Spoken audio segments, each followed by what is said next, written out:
अनु sir, क्योंकि सब लोगों ने अपने अपने पर्सपेक्टिव दिए और उसमें इफ एंड बट हैं। और अगर इसी इफ एंड बट में थोड़ा हम चले जाएं कि अभी तो बढ़िया एक परफॉर्मेंस आया इस हफ्ता का खत्म होते होते, लेकिन क्या ये जो तेज़ी हमने देखी, फैक्टर जो भी पकड़े, टिकाऊ दिख रही है? ये आगे ऐसे सस्टेन करेगी या फिर अभी भी देखिए वो ईरान और इजराइल तो अपने अपने लेवल पे कन्फ्लिक्ट में भिड़े ही हुए हैं, कल को ज़्यादा एस्केलेट कर जाए, कुछ और हो जाए। आपने भी कहा कि कोई किसी चीज़ का भरोसा नहीं, ना ट्रंप का भी नहीं। तो कैसे देखेंगे, क्या ये टिक पाएगी तेज़ी? देखिए, अगर तो ये संकट पूरी तरीके से टल गया और अगर ब्रेंट 70 के नीचे आ गया उसकी वजह से, तो मुझे लग रहा है कि हम ऑल टाइम हाई की तरफ भी जा सकते हैं। फिर तो यहाँ से और 1000 पॉइंट की रैली ओपन हो जाएगी। अगर ये नहीं हुआ तब भी मेरा ये मानना है कि हम इस साल शायद ऑल टाइम हाई लगाएंगे निफ्टी के ऊपर। हो सकता है दिवाली के आसपास वो ऑल टाइम हाई भी लगे, ये पॉसिबिलिटी काफ़ी स्ट्रांग है। बहुत कुछ डिपेंड करेगा 2 हफ्ते बाद जो अर्निंग सीजन शुरू हो रहा है उसके ऊपर, वो हमारे लिए सबसे मैसिव ट्रिगर होगा। देखिए, इस समय हम इन चीज़ों की बात इसलिए इतना भी कर रहे हैं, कोई डोमेस्टिक क्यूज़ नहीं थे। आज हमको एक डोमेस्टिक क्यू मिल गया, देखिए हमने कैसे रिएक्ट किया। वो आरबीआई के उस स्टेप के बाद देखिए आज किस तरीके से रिएक्ट किया। 2 हफ्ते पहले वो पॉलिसी आई थी, 3 दिन तक मार्केट ने ग्लोबल क्यू देखे भी नहीं थे, मार्केट सिर्फ डोमेस्टिक क्यूज़ पर रिएक्ट कर रहा था। तो हमारी मार्केट हंग्री है इस समय डोमेस्टिक क्यूज़ के लिए। वहाँ अगर आपको अच्छे क्यूज़ मिल गए तो मार्केट उसके बाद ग्लोबल क्यूज़ की बियॉन्ड अ पॉइंट चिंता करता भी नहीं है। तो 2 हफ्ते बाद जो अर्निंग सीजन शुरू होगा वो एक बहुत बड़ा ट्रिगर होगा हमारे। राइट। तो बस सुनील सर, अनु सर काफ़ी ज़्यादा बुलिश हैं कि हम अब दुनिया में जो होता है होता रहे, लेकिन हमारे अपने फैक्टर्स हैं, हमारी अपनी चीज़ें हैं, हमारी इतनी बड़ी अपनी इकोनॉमी है, इतना बड़ा देश है और उसमें कई सारी चीज़ें हैं जिनको मार्केट पहले देखता है। अगर वो चीज़ें देखने को मिलती रहे तो फिर वो बाहर की तरफ ध्यान नहीं ले जाता। एक उनका जो बार बार झुकाव जा रहा है वो है कि अब जो आगे अर्निंग सीजन है और 2 हफ्ते बाद ही आएगा, उस पर भी तो आते वक्त में अर्निंग सीजन एक चीज हो गई, मॉनसून मैंने अभी जिक्र किया थोड़ी देर पहले। और क्या ऐसे ट्रिगर्स हैं जिसको बाजार पकड़ता हुआ नजर आएगा और वहां से क्यूज लेगा? वो है बीटीए। क्योंकि जुलाई फर्स्ट वीक में ट्रम्प की 90 डे की पॉज खत्म हो रही है। जैसे मैंने कहा, ट्रम्प ने कल भी जिक्र किया कि बातचीत हो रही है, साइन करेंगे। जब वो डील साइन होती है तो जो अनसर्टेनिटी है एक्सपोर्ट रिलेटेड सेक्टर में, उसमें मानते हैं कि सभी जगह हम विन नहीं कर सकते। बीटीए में कुछ सेक्टर्स को हमें दाव में डालना पड़ेगा ताकि कुछ जीते। और लेबर ओरिएंटेड सेक्टर में शायद हम ज्यादा अपना ध्यान देंगे, क्योंकि वो डोमेस्टिकली लेबर अनएम्प्लॉयमेंट एक बहुत बड़ा मुद्दा है। तो वो बीटीए की जो भी अनाउंसमेंट होती है वो मुझे ट्रिगर होगी कि ये जो लाइफ टाइम हाई की बात करें उसका आधा रास्ता तो बीटीए के साइनिंग से हम पार कर लेंगे। तो मुझे सबसे बड़ी ट्रिगर वो दिख रही है। और उसके अलावा, जैसे कहा, इंटरनेशनल में जो ऑयल प्राइस की बात है ना, अभी ये अर्निंग सीजन की जिक्र किया अनुज जी ने। तो क्या है कि जुलाई 10 को शुरू होती है, मगर उसको 2 महीने लगते हैं पूरे अर्निंग सीजन को प्ले आउट होने में। तो ये एक शॉर्ट शॉर्ट तो कहते हैं ना, ड्रिप इरिगेशन की तरह वो रिजल्ट आती हैं। तो मार्केट हर रोज कुछ रिजल्ट से पॉजिटिव कुछ नेगेटिव दिखेगा, मगर बीटीए एक शार्प ट्रिगर है। और उसके साथ ऑयल का प्राइस अगर 80 से नीचे दिख रहा है फ्यूचर्स में, तो मेरा मानना है कि मार्केट की तेजी में कोई रुकाव नहीं आ सकती है। तो बीटीए और तेल का प्राइस, ये दोनों ही हमारे लिए सबसे बड़े ट्रिगर्स हैं। उसके अलावा डोमेस्टिक में अर्निंग सीजन के अलावा मानसून की प्रोग्रेस भी मैं उतना नहीं मानता हूं, क्योंकि क्या होता है कि नंबर्स आंकड़े आते हैं कि मानसून अच्छी लॉन्ग टर्म एवरेज से बेहतर है, मगर कहाँ मानसून बारिश कहाँ आ रही है, स्पेशल डिस्पर्शन उसका क्या है, और टाइमिंग में कहीं कहाँ पे कब पड़ रहा है, ये भी चीज इंपॉर्टेंट है। तो ये दोनों मुझे टाइम लगेंगे समझने में, बट उसके अलावा मेरे लिए ये दो चीज मैं कहूंगा, बीटीए और ऑयल प्राइस, ये दोनों सिग्निफिकेंट ट्रिगर्स जो मार्केट को एक नेक्स्ट लेवल पे पहुंचा सकती है। BT and oil prices, okay, ठीक है। एंड लेट्स होप कि क्या वहाँ से निकलता है, क्योंकि ऑयल प्राइसेस बहुत कुछ निर्भर करेंगी कि इस समय जो जियोपॉलिटिकल सिचुएशन है वो कैसे आगे एस्केलेट होती है या कैसे आगे थोड़ी न्यूट्रलाइज होती है।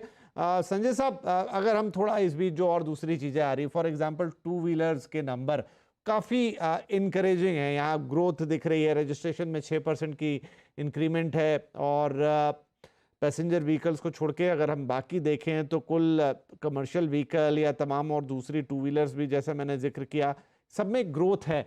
ये कुछ सिग्नल पॉजिटिव हैं डोमेस्टिक इकोनॉमी के लिए, देन मार्केट इन पर पॉजिटिवली रिएक्ट करेगा। मेरे ख्याल से ये जो स्टेटिस्टिक्स हैं, इनका महत्व बहुत ज्यादा है, क्योंकि पिछले कुछ महीनों में अर्बन कंजम्पशन में स्लो डाउन हो गया था और उसकी जो गिरावट है, ये उम्मीद की जा रही थी कि रूरल कंजम्पशन से वो सपोर्ट हो जाएगा। टू व्हीलर्स की जो सेल्स है, वो अधिकांश रूप में रूरल या सेमी अर्बन एरियाज में होती है। इसलिए ये जो नंबर है, ये डेफिनिटली एनकरेजिंग है। साथ ही साथ जो व्हीट के गेहूं के जो उपज के नंबर्स आए और इस साल जो ओवरऑल एग्रीकल्चर प्रोडक्शन का नंबर एस्टिमेट किया जा रहा है, उससे भी लग रहा है कि इस बार रूरल क्षेत्र में प्रॉस्पेरिटी जाने की संभावना है। हम सब जानते हैं कि आईएमडी ने भी फोरकास्ट किया है कि जो मानसून इस साल होगी, वो उम्मीद की जा रही है कि एवरेज से 6% ज्यादा होगी। और जैसा सुनील जी ने कहा कि ऑफ कोर्स ये महत्वपूर्ण है कि वो किसी एक पर्टिकुलर क्षेत्र में केंद्रित ना हो जाए, ना ही कि किसी एक छोटे समय के अंतराल के अंदर आए ताकि बाढ़ की स्थिति पैदा हो जाए। अगर इवनली स्प्रेड होता है तो रूरल कंजम्पशन डेफिनेटली उससे प्रेरित होगा। लेकिन जो आपने सवाल उठाया था कि मार्केट किस सिग्नल्स को देखेगा, तो उस कंटेक्स्ट में मैं छोटी-छोटी 4 बातें रखना चाहता हूँ। सबसे बड़ी सिग्नल जो बाजार इस बार देखेगा, वो रिसेंट पास्ट में मार्केट के बिहेवियर को देखेगा। अगर आप देखें तो सितंबर अक्टूबर 24 से लेकर जब मार्केट की गिरावट हुई, तो हमने देखा कि लार्ज कैप सेंसेक्स और निफ्टी में करीब-करीब 10% की गिरावट हुई। ये उस बैकग्राउंड में हुई जबकि एफआईआई की सेलिंग इसी पीरियड में करीब-करीब 2 लाख करोड़ की थी। अंडर नॉर्मल सर्कमस्टेंसेस इतनी बड़ी सेलिंग में हमारा बाजार कोलैप्स कर जाता। इनफैक्ट 10% की जो गिरावट है वो तो कुछ भी नहीं है। तो मेरे ख्याल से जो लेसन नंबर 1 है जो इस बाजार ने दिखाया हमें कि बहुत मुश्किल है आज के कॉन्टेक्स्ट में भारतीय बाजार को नीचे दबा के रखना। That is lesson number 1। Lesson number 2 कि इस गिरावट के दौर पे भी एसआईपी के नंबर्स कम नहीं हुए और अगर आप मई के नंबर्स को इग्नोर कर दें तो एवरेज जो म्यूचुअल फंड का मोबिलाइजेशन था वो करीब 25,000 करोड़ के आसपास था। तो जो डोमेस्टिक फ्लो है वो दूसरी लेसन है इस गिरावट की और वहां से रिकवरी की। तीसरी बात जो है वो ये कि जब बाजार का सेंटिमेंट पॉजिटिव रहता है तो मिड कैप और स्मॉल कैप आउट परफॉर्म करते हैं लार्ज कैप को। इनफैक्ट सिट्रस एडवाइजर से हर साल जनवरी के महीने में हम लोग एक स्टडी प्रेजेंट करते हैं कॉल्ड टॉप 10 इश्यूज। हमने टॉप 10 इश्यूज ऑफ 2025 में कहा था कि ये संभव है कि जब हम 2025 साल खत्म करेंगे तो मिड कैप और small cap index large cap index को आउट परफॉर्म करेंगे। ईयर टू डेट अगर आप अभी देखें तो mid cap index large cap index से करीब 2.5% पीछे है और स्मॉल कैप इंडेक्स जो है वो करीब 7.5% पीछे है। लेकिन मार्केट का सेंटिमेंट अगर आगे जाके बिगड़ता नहीं है तो इस सेगमेंट में भी आपको तेजी मिलने की संभावना है। और चौथी बात ये कि जब बाजार नीचे आता है तो एनालिस्ट एस्टिमेट्स डाउनग्रेड करते हैं और बाजार जब ऊपर जाता है तो आप देखेंगे कि एनालिस्ट जो है वो एस्टिमेट्स अपग्रेड करते हैं।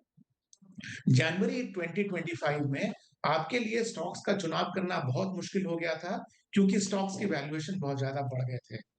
जून 2025 में स्टॉक प्राइसेस में करेक्शन हुए हैं और अर्निंग्स में इंप्रूवमेंट हुआ है। अब आपको रीजनेबल वैल्यूएशन पर ज्यादा स्टॉक्स चुनने की उपलब्धि हो रही है। तो वो मेरे ख्याल से एक बाजार की एक स्ट्रॉन्ग फाउंडेशन है और जो आपको आंकड़ों में भी दिख रहा है कि जो रिकवरी हुई है उसमें स्मॉल कैप मिड कैप में ज्यादा रिकवरी हुआ है बजाते कि लार्ज कैप। जी, नहीं ये 2-3-4 बातें बड़ी महत्वपूर्ण रहेंगी बाजार के लिए और ख़ासतौर पे मिड और स्मॉल कैप का भी एक बड़ा फोकस एरिया रहता है। तो एक रिकवरी आप बता रहे हैं कि वहाँ पर भी होती हुई दिखी है और वो रिकवरी मिड और लार्ज कैप से भी ज़्यादा है, तो ये भी गौर करने लायक बात है। गौरांग साहब